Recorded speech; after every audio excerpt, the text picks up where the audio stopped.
ওই ভাই বোঝে যেই ভাই প্রবাস জিন্দেগি কাটায়। প্রবাসে না গেলে কষ্ট বোঝা যায় না।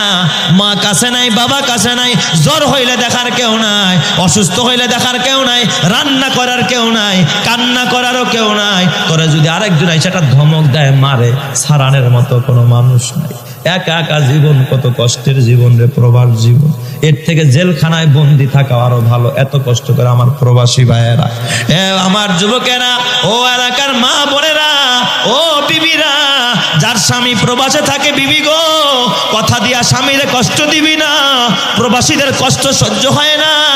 এ আমার বাজার, ওই 10 জন প্রবাসীর ভিতরে এক প্রবাসী ভাই আমারে বুকে নিয়া হাউ মাউ করে কান্দে।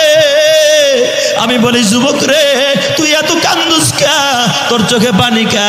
যুবক আমার ডাক দেয়া, হুজুর, আমি তো কষ্ট সহ্য করতে পারি না। ছোট্টবেলায় আমার মা একটা মুহূর্ত আমার দূরে রাখতো না। আমার মা আমার এত ভালোবাসতো, আমার বাবা আমার এত ভালোবাসতো।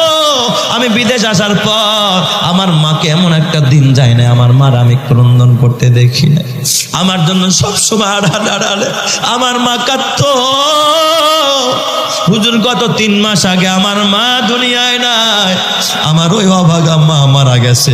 আমি মাত্র আসছি, আকামা পাই না, এখন আমি দেশেও যাইতে পারি না, মায়ের কবরটাও দেখতে পারি নাই। মারে মরার পর একটা নজর দেখবো তাও পারি না। হুজুর, এখন আমি আর রাতের বেলায় ঘুমাইতে পারি না, কারণ আমি আসলাম মার জিন্দা রাইখা, এখন বাসায় গিয়া দেখবো আমার মা কবরে শুয়ে আছে। আমি তো আমার মারে এখন কিছু খাওয়াইতে পারবো না। জনম ভইরা আমার মা মুখের খাবারটা আমারে খাওয়াইলো।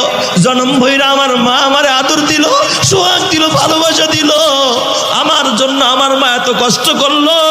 কিন্তু আমি প্রবাস জিন্দেগিতে এখন টাকা কামাই, হয়তো লক্ষ লক্ষ টাকা নিয়ে বাসায় যাব, কিন্তু মারে পাবো না।